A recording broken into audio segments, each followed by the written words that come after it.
Pansamantala ay magpapaalam muna tayo sa ating niche na Buhay Canada dahil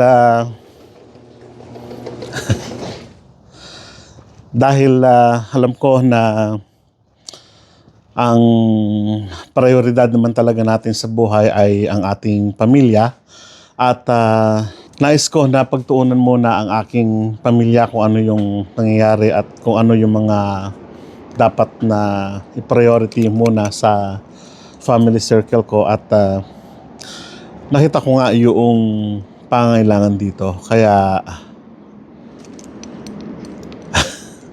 tayo ay pansamantalang magpapaalam muna sa ganitong usapin natin ang Buhay Canada at alam ko na mamimiss ko yung ganitong usapin natin. Pero ang tanong nyo siguro marahil ay, Kuya Rod, tuluyan na ba yan o magbabalik ka pa rin? Sa ngayon, wala pa akong certain na dahilan para bumalik sa ganitong niche. Although sabi ko nga nung nakaraan sa inyo, kahit isa ay nanonood sa akin, okay lang, basta may natutulungan tayo. Yun yung talagang, kumbaga, layunin naman natin. At there will come a time siguro na babalik tayo pero hindi sa ngayong pagkakataon dahil marami nga tayong inaasikaso, trabaho, pamilya. At marahil mauunawaan niyo po ako doon sa punto na yon dahil nga sa pag ang pamilya ang pinag-uusapan ay talagang medyo mahirap itong iwanan, hindi po ba? At yun ang katotohanan dyan. Maraming beses ko itong pinag-isipan pero ito yung talagang, kumbaga, dapat kong i-prioritize sa kasalukuyan o muna. Pero kung tanong po ninyo ay tuluyan ba nating iiwan ang YouTube, hindi naman po. Dahil gagawa po muna tayo ng isang hakbang na siyempre yung makapag-upload pa rin tayo ng mga kwento pero hindi na yung sa Buhay Canada muna.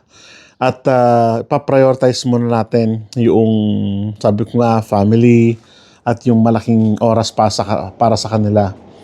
Alam naman po ninyo na kapag ang isang YouTuber ay naglaan ng panahon, malaking panahon po talaga ang ilalaan sa pag-YouTube, pag-iisip ng content, sa pag-i-edit, talagang kumakain ng oras at sa malaking panahon. Noong nakaraang linggo, humingi ako ng sign na kung talagang iiwan ko ba yung niche ko na Buhay Canada na kailangan kong lumabas, kailangan kong mag-edit, mag-research, something like that na kumakain talaga ng malaking panahon. Nagpunta po ako sa Google account ko, sa Gmail, at nakita ko doon na may mga letter po pala ng mga kababayan natin na gustong marinig din yung kanilang kwento at gustong ibahagi yung kanilang buhay. At ito ay buwan-buwan na nandoon pala simula nung tanggalin ko naman yung Facebook account ko dahil hindi ko maapuhap lahat, hindi ko talaga makayanan dahil alam nyo naman na busy rin tayo. At sabi ko, pwede ito na i-share ko muna yung mga kwento na ito. At napakarami palang kwento yung nagbigay ng inspirasyon sa akin para sa isang upuan ay ma-edit ko, mabasa ko, ma-edit ko, at ma-i-upload ko doon sa same na araw. So, sa very particular at sa very practical way, ay siguro mas makaiinam para sa akin sa side ko na ilaan yung oras muna sa ganoon yung magbabasa ako ng kwento sa inyo at ibahagi ko naman sa inyo. Hindi ko alam na may ganoon pala na gusto nilang ipabasa yung kanilang kwento. Meron pa nga during post-pandemic na nag-send ng kwento sa akin. At yun yung mga siguro unang kwentong titignan natin, pag-aaralan natin. At ngayong araw ay titignan kong mabuti kung kakayanin ko ba yung ganito na mag-share sa inyo, mag-edit. Bagaman nakikita ko yung sarili ko na mas malaki yung matitipid kong oras, hindi ako nagsayang ng oras sa inyo. Malaking bahagi kayo ng buhay ko. Malaking espesyal na bahagi ng oras ko ay talagang inilaan ko sa inyo para kahit paano ay makatulong.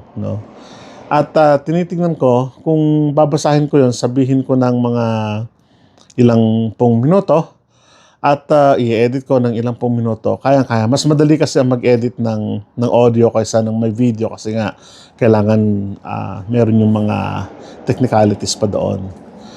So, masakit para sa akin na iwan yung buhay Canada o sa Pinambuhay Canada, pero ito yung bagong journey natin bilang magkasama. At mapapalitan din ang pangalan natin sa YouTube bilang Rod's Channel to Kuya Rod na ngayon. At yun yung ating magiging, kumbaga, usapin muna. Yung mga buhay ng mga kababayan natin abroad, of course, Kuya Rod, hindi naman ako abroad, nasa Pilipinas lang ako. Pwede ba akong mag-share ng kwento sa iyo? Pwede naman po, pwede. Kwento natin lahat yan eh. Di ba? At,